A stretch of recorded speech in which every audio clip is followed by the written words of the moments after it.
Live from the heart of America, I'm Steve Gruber, ready to deliver an inclusive and diverse discussion on the most important topics of the day, giving you better analysis and insight than anyone else. Shining a spotlight on the cockroaches inside the swamp, delivering truth and justice when you thought hope was fading. I'm here. Here are the three big things you need to know to start your day today. Number one, what an insane first weekend of March Madness for college basketball. A pair of number ones gone by Saturday, and then, well, Michigan State survives, and Sweet 16 it is. Number two, the possible impeachment of Alejandro Mayorkas heating up, and the first Democrat to say he would consider supporting it has now come forward. Trouble in paradise. Number three, it appears they're really going to do it. It appears they're really going to do it. The left-wing zealots in the Manhattan prosecutor's office are resurrecting the charges against Donald Trump, the former president, for paying off Stormy Daniels $130,000 many years ago to keep details of an alleged one-night stand secret. The case will be very hard to prove, except that it being debuted in New York to an eager audience. And this, of course, is just the latest attempt to smear, discredit, and destroy the former president. And once again, there's almost nothing to go on. Almost nothing to go on. But I want to start today's coverage by revisiting something and some things that were said just days before he took the oath of office to become the 45th president of the United States. It's important. Remember when Chuck Schumer openly threatened then President-elect Donald Trump? He was on his way into the White House about 2 weeks out, and threatened the president with attacks from the intelligence community while Rachel Maddow was actively peddling the completely false Russian dossier hoax.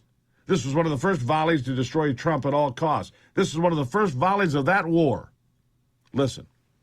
Intelligence briefing on so-called Russian hacking was delayed until Friday. Perhaps more time needed to build a case. Very strange. We're actually told, intelligence sources tell NBC News since this tweet has been posted, that actually this intelligence briefing for the president-elect was always planned for Friday. It hasn't been delayed. But he's taking these shots, this antagonism, this taunting to the intelligence community. You take on the intelligence community, they have 6 ways from Sunday of getting back at you. So even for a practical, supposedly hard-nosed businessman, he's been really dumb to do this. What do you think the intelligence community would do if they were motivated? I don't know, but from what I am told, they are very upset with how he has treated them and talked about them. And we need the intelligence community. We don't know what's going on. Look at the Russian hacking. Without the intelligence community, we wouldn't have discovered it. Do you think he has an agenda to try to dismantle parts of the intelligence community? I mean, this form of taunting, hostility. Whether you're a super liberal Democrat or a very conservative Republican, you should be against dismantling the intelligence. Now, if we hadn't had the intelligence community, we wouldn't have had this Russian hoax. We wouldn't have known about these Russian hackers and so on and so forth, which was all BS. Chuck knew that. We all know that now. Oh, they had him in the crosshairs from the very start. They attacked him both publicly and behind closed doors over and over again. They made false claims, made bogus pronouncements, and time and again told us the walls were closing in on Donald Trump. But what is really remarkable is that when we learn about Joe Biden and the Biden family pulling in millions and millions of dollars for what appears to be a clear case of influence peddling, suddenly the cries to get Trump are back in the headlines. Funny how that works.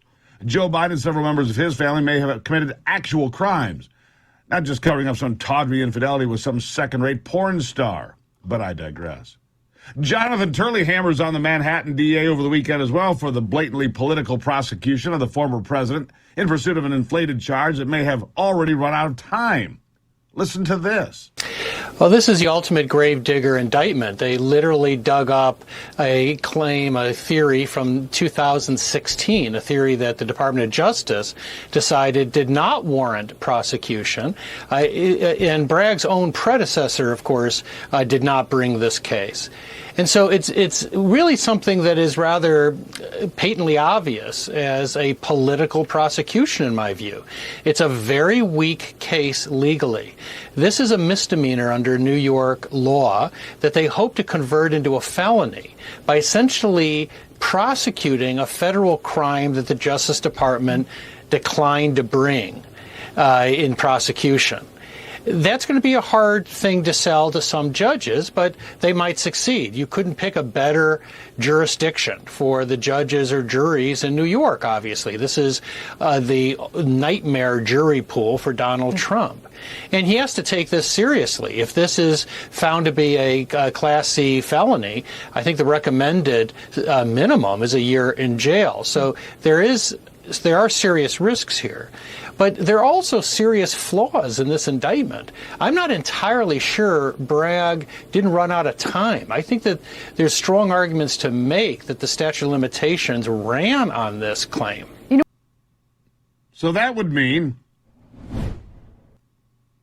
the statute of limitations is over. He's right on all accounts. Here's the thing. This might be the best thing that ever happened to Donald Trump if it does happen. Trump is indicating tomorrow would be the day. Because most Americans still have a sense of fair play. And this is anything but fair or appropriate because, just like Jonathan Turley pointed out, this case was forgotten about years ago by the previous Manhattan prosecutor who hated Trump just as much as the new one, but also knew this case was then and is today a stone-cold loser. But it gives left-wing former news outlets like NBC an excuse to ignore the millions of dollars collected by people with the last name Biden from our worst enemies on the planet. They can talk about something else. The fact that Biden's dirty and probably committed actual crimes doesn't matter to people like Chuck Todd, who's showing once again what a partisan hack he is, did it Sunday morning, pushing first for Donald Trump to be accused of something for calling on protesters in Manhattan, and then supporting the bogus second impeachment again. Listen to this. I'm just curious, have you ever had second thoughts about your decision not to vote to convict after January 6th with former President Trump? It's very clear in the Constitution and the way that the Founding Fathers had laid that out that you were looking at whether or not an individual was the President of the United States or was just an individual.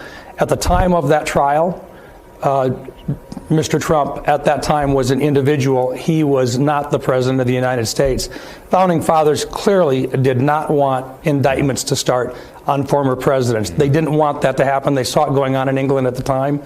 And most certainly they don't want, and they didn't feel that it was appropriate to go back in and find former officers of the United States and impeach them. You could have barred him from ever running for office again. That was the point of that exercise.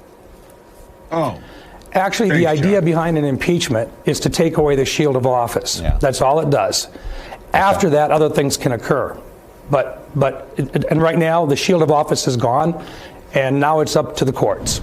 You see, I love it when Chuck Todd gets schooled by a politician like Senator Rounser of South Dakota. No, Chuck, that's not the point. The point is to take away the shield of the office and take the political protection away from somebody. It's not to prevent a private citizen from becoming a politician again in the future. You're wrong, Chuck. And you're a partisan hack and a weasel and a thug with a keyboard.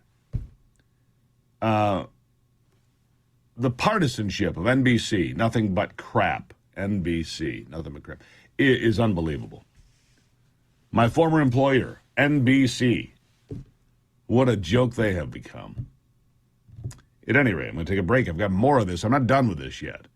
And I'm just starting the week. I'm just getting fired up. I'm Steve Gruber. This is The Steve Gruber Show. I'll be back.